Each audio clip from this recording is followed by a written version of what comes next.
Every year, millions of Americans are exposed to a contagious virus. It's not a disease. But it's toxic. It's not genetic. But we're all at risk. You can contract it from a stranger or a friend. You can catch it at the movies. Or by listening to a song. And if you spent even a minute on the internet, You've definitely been exposed. What is this virus? It's stigma. Stigma. It's stigma. stigma may not directly affect you. But it harms the 1 in 5 Americans living with mental health conditions. Stigma promotes an environment of shame, Fear and silence. which prevents millions of people from seeking help. Stigma isn't just harmful. You also risk coming across as a real jerk. But there's good news. The National Alliance on Mental Illness believes stigma towards mental illness is 100% curable. And it's pretty easy to find out if you have it. So do yourself and everyone a favor. Go to curestigma.org and get tested for stigma.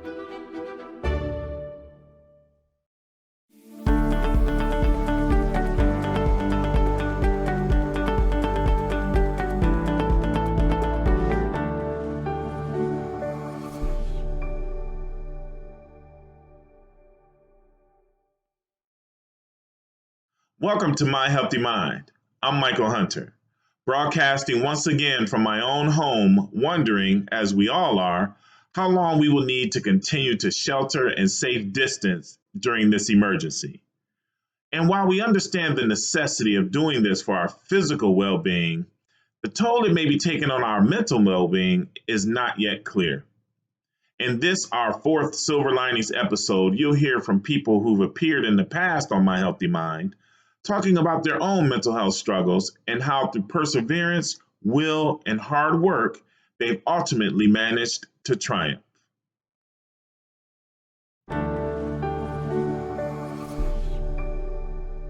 I was adopted into a family in which I had siblings, and it was a very well-educated home. One of my parents was a professor and had a PhD, and the other parent was a teacher with a master's degree. And I grew up on a nice suburban street in a middle-class neighborhood, and I went to good schools growing up, and I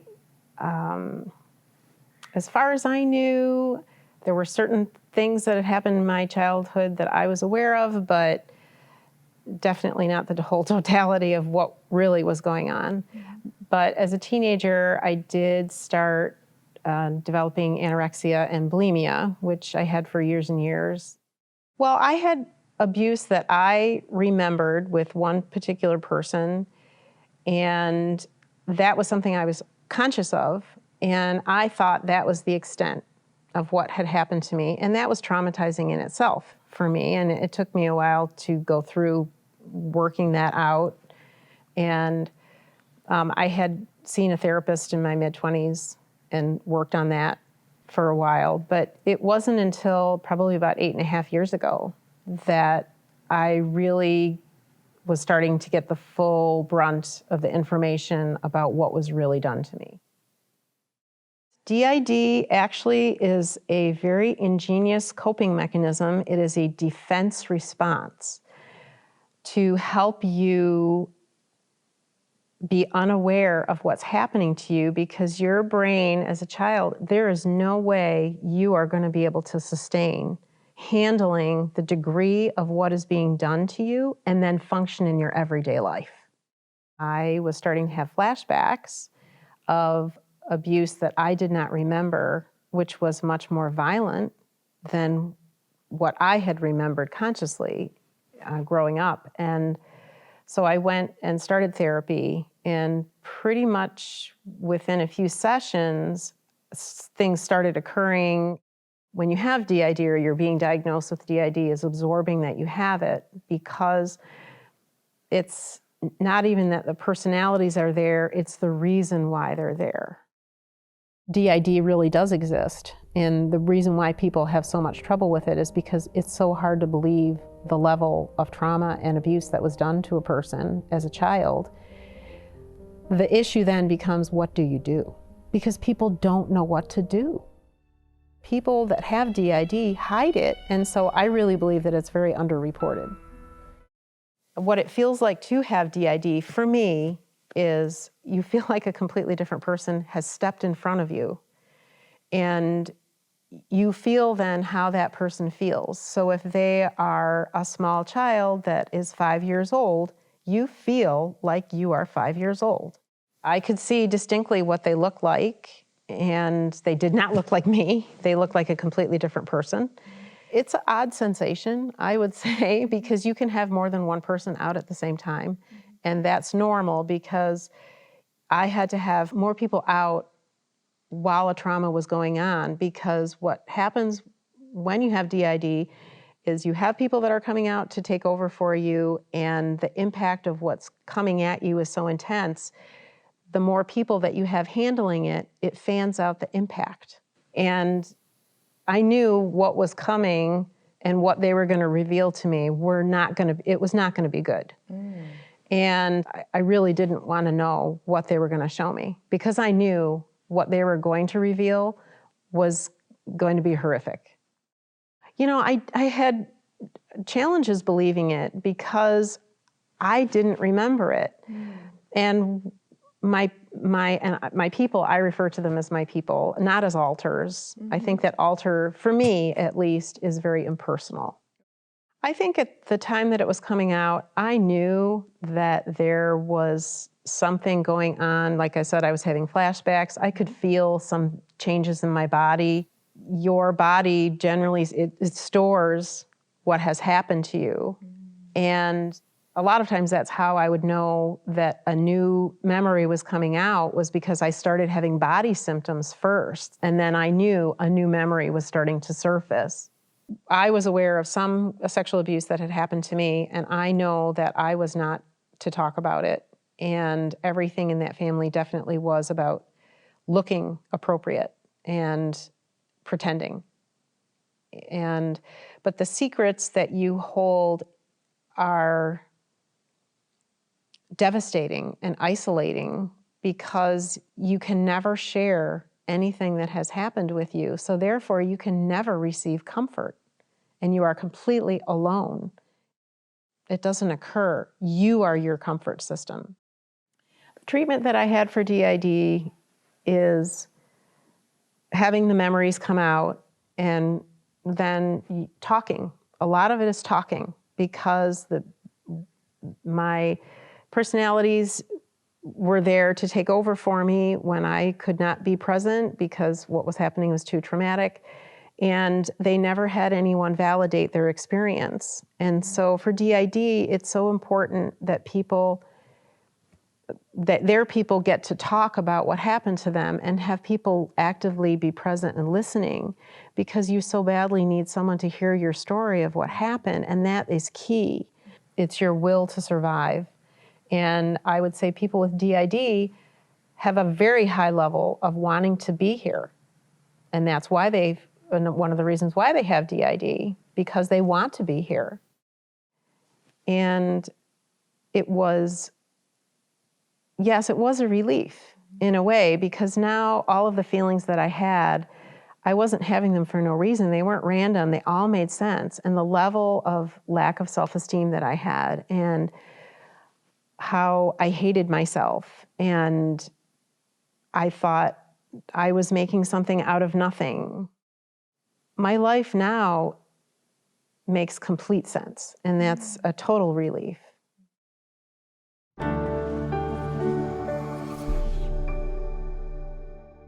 Your story has what most people would consider a very difficult beginning, being born blind. But you yourself didn't think of it that way. We lived with the perspective that anything and everything was possible. And there was just a real energy in our household that was, the world is an exciting, wondrous place. And ultimately, I think that whenever you have a special needs child, like I was, there's always a balance. You have to balance between independence and safety. And my family found that perfect balance, where I was exposed to the absolute best of everything, best of schools, best of education, best of whatever you can imagine. The only thing that's different from me is I was born into the right family with the financial resources to create opportunities. There are going to be certain points in your life that are easier, and there's going to be certain points in your life that are harder. When you survive it, you go on to do things and experience things that you never imagined possible. Law school was incredibly challenging. There's just no other way to say it. So in law school, I'd have to memorize all the materials. And again, the key emphasis is if it took you an hour to do something, it takes me 5 hours to do the exact same thing. That's how tough law school was. And the reason I do what I do is because when I was at Northwestern, I actually made a promise that if I was given the chance to graduate, I would dedicate my entire life to representing people with special needs and disabilities who otherwise didn't have access to the judicial system. In '98, Northwestern had a 100% job placement. 100%. That means 100% of the students that interviewed for jobs all got jobs. When I interviewed 65 law firms that came to the Northwestern campus. Of those law firms that came on campus, I didn't get a single callback. We're not talking about getting an interview. We're not talking about getting a job. I didn't even get an interview. And I'm kind of okay with that because it's a good lesson about what it's like to be disabled and what some of the challenges are that you're going to face in this world.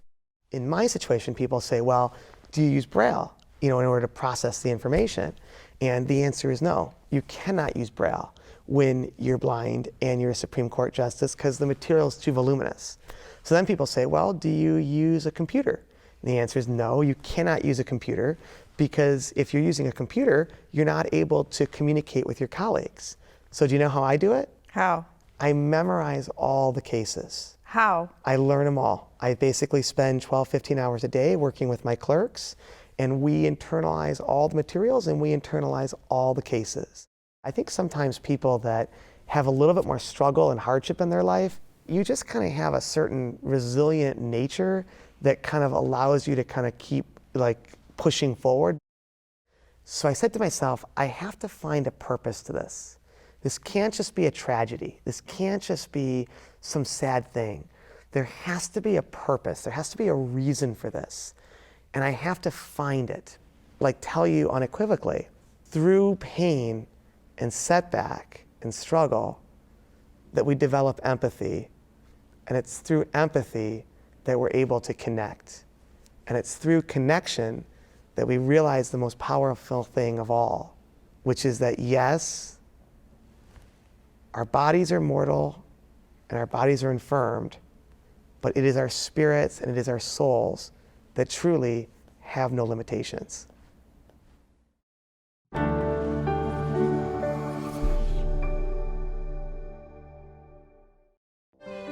Welcome to My Healthy Mind, A show that dares to talk about mental health matters that touch nearly every family. Each week you'll meet guests who share their stories, hear from local experts, and learn about resources that may help. And so I was in a committee meeting at the House of Representatives when I realized that my daughter had autism. We need to take the stigma away from mental health issues. No topics about mental health and wellness are off limits on our show. Let's talk about it on My Healthy Mind. At Team Wellness Primary Care Center, you will find all the basic services you need to be well and stay well. Come in for all your screenings. Come in for routine physicals and checkups. Come in for full-service dentistry. Come in for vaccinations and immunizations. At Team Wellness Primary Care Center, we take care of your total health. Team Wellness Primary Care Center. Come on in.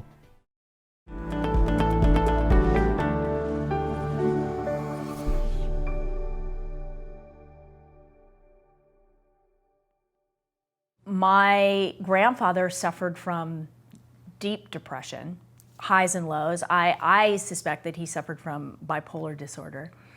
And he was an addict as well. He was an addict because he was self-medicating the depression. My grandfather is an extraordinary man, incredibly talented and so creative. All of my family members are. And I think with that kind of creativity, that kind of ability to transform people's lives through their writing or whatever creativity they're into, there comes a lot of darkness sometimes.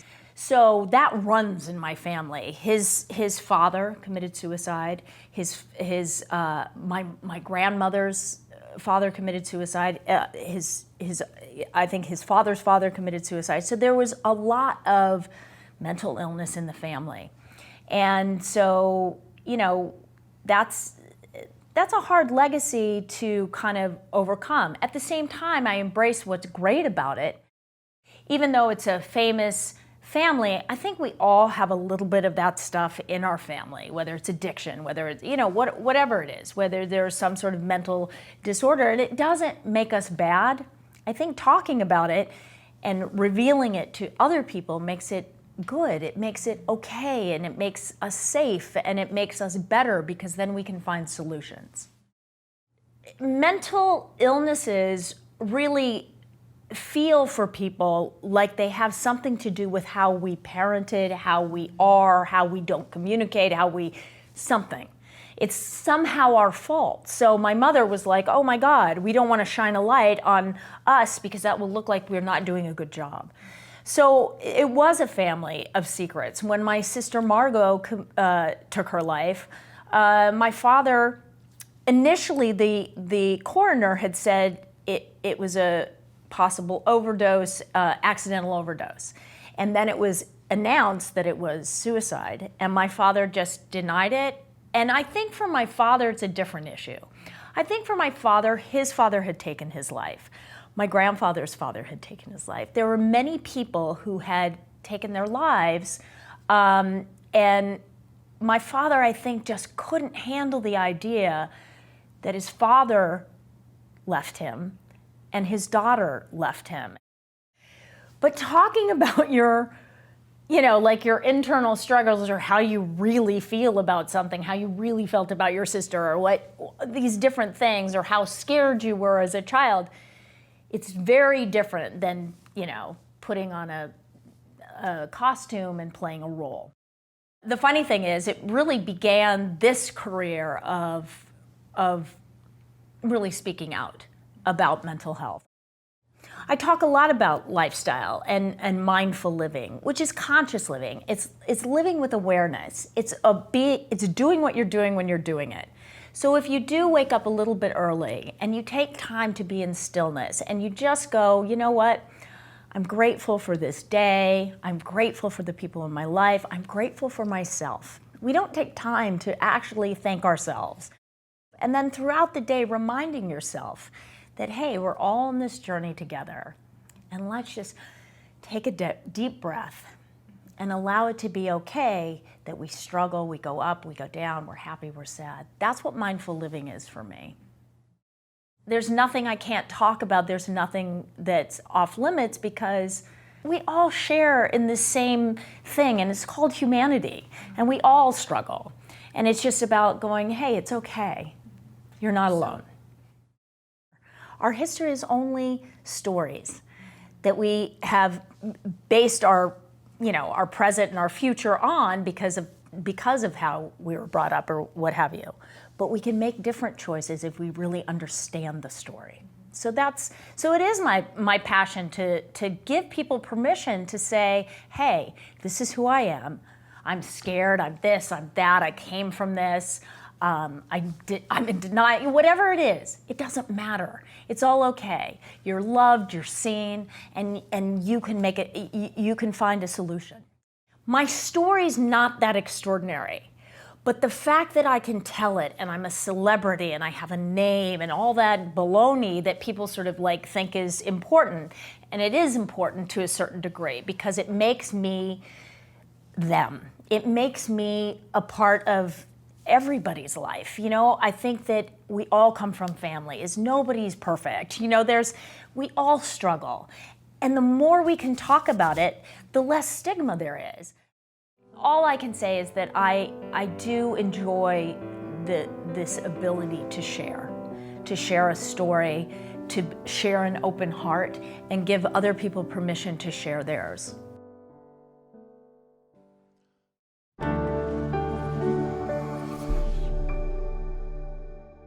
I was born in Russia, and I was adopted from Russia when I was 5 years old, and then later I was diagnosed with cerebral palsy.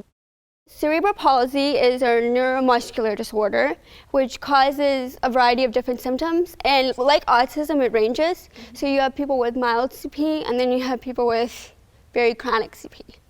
The kind that I have is called dystonic hemiplegia, which means that it affects my right side of the body. My hands shake and I do walk with a limp. You're born with it. It happens at birth. I don't think the Russian orphanage really knew what was wrong with me. They knew that something was different, but living in an environment where the kids would make fun of me or push me or pull my hair because I was different, that was tough. You know, living in a very tight orphanage, I didn't know anything about the outside. I didn't know what life was supposed to be like. I didn't know what a mom and dad was. I thought this was my normal. It was my normal. I didn't know anything else. What mom and dad could possibly want a little girl with shaky hands and that walks with a limp. I wasn't normal, I was different. So I always thought to myself, there's no way that some mom and dad is going to want a defective kid. You know, there was just no way that anybody would take me. And that was a rough thing to think about when you were 6. Before my mom and dad finally got me, my best friend was adopted. And that was tough. Because he was about the only one that was nice, you know, friendly with me and nice with me and treating me the same as everybody else. And to watch kids go out of the orphanage forever and I never get to see them again, that was tough. Because I really wanted that. I didn't want to stay there forever. When I first saw my dad, my mom and dad have a picture of me. My hand was tiny. And he stuck out his finger, and I was holding his finger. And at that moment, I'm like, I'm absolutely sure that these guys are here to take me home. I was so happy. Oh my gosh, and my parents got a book of all the children in my orphanage, and they were flipping through it, and my dad told me, one of the main reasons why we adopted you is because you were the only one smiling, and to this day I'm just still smiling because I'm so blessed and lucky to be here. I mean, you can't imagine what it was like going from living with 30 other kids, not having anybody to really look up to or to love you, to going from there to a place. I walked into my bedroom for the first time and I saw stuffed animals. I saw a bed and I saw blankets and I saw so many clothes, and the most important thing I didn't see is another kid. The first day of school, they dropped me off and they left. I thought they left me for good. Because mind you, I come from an orphanage with 30 other kids in a building. They dropped me off in a building with 30 other kids, and I thought to myself, this is it. I'm too much of a bad girl. There's no way they're gonna come back. And this went on for a good couple of weeks until I realized, okay, I'm here to stay. They had to reassure me. And I didn't speak very good English at the time, so for them to communicate that with me was pretty rough. But eventually I'm like, okay, they'll be back. I hope they'll be back. So that was rough. They knew that I was different. But they didn't treat me any differently than any of the other kids. I could play on the monkey bars, I played on the swings, I took naps with them, I played Legos and everything else. I could do everything they did, but I just did it in a different way. So there wasn't much of a struggle between them seeing me for something other than my cerebral palsy. They just didn't know, they didn't care. I was a kid just like them, and I wanted to play with them. So they didn't care. My dad was the very compassionate dad. He said, you know, he always made sure that things were okay for me, and if I would go to him crying and say, this person made fun of me, he would make me feel better. He was compassionate. If I didn't want to do something, he's like, okay, that's fine, we'll try later. My mom is the kind of mother that says, just because you failed this time doesn't mean you're always going to fail. Get up and do it again. You know, she's strong like that. She has a very strong personality. And she expected a lot out of me because I was her child. And I wanted to give her a lot because I was her child. She's very accomplished, very, very accomplished. And I wanted to be like her. They always told me, just because you may have a disability, just because you may have cerebral palsy, it doesn't stop you from doing anything. And it never should. And it's never going to. they're very important to me. They really instilled a sense of confidence in me. And I know for a fact that I would not be where I am today if they weren't the ones who picked me up. Everybody watching this show right now, if you have a disability, any type of disability, remember that it's not who you are, it's just a part of who you are. And the moment you say to yourself, I'm more than that, I can't tell you how much your life is going to change. It's going to change drastically, and in a good way, in a very good way.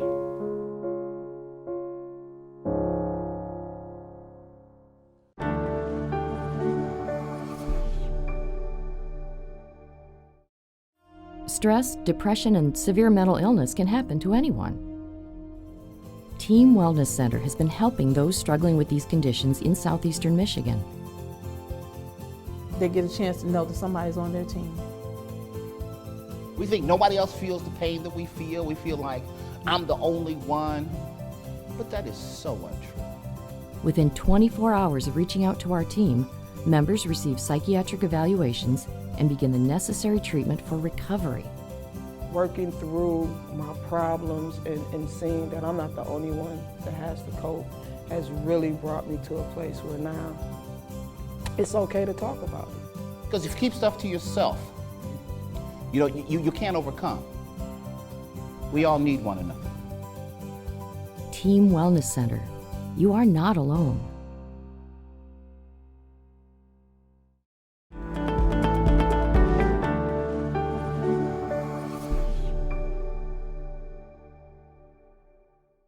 Thank you for watching.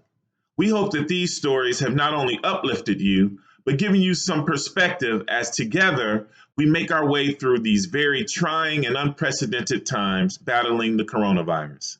Remember, as Leo Tolstoy put it, the two most powerful warriors are patience and time. Be well and stay safe. Don't forget to like, comment, and subscribe for more content from My Healthy Mind. Let's talk about it. If you'd like to learn more about these or any mental health issues, please visit us at myhealthymind.com. Follow us on Twitter at myhealthymind or on Facebook. We'll see you next week for another edition of My Healthy Mind. Let's talk about it.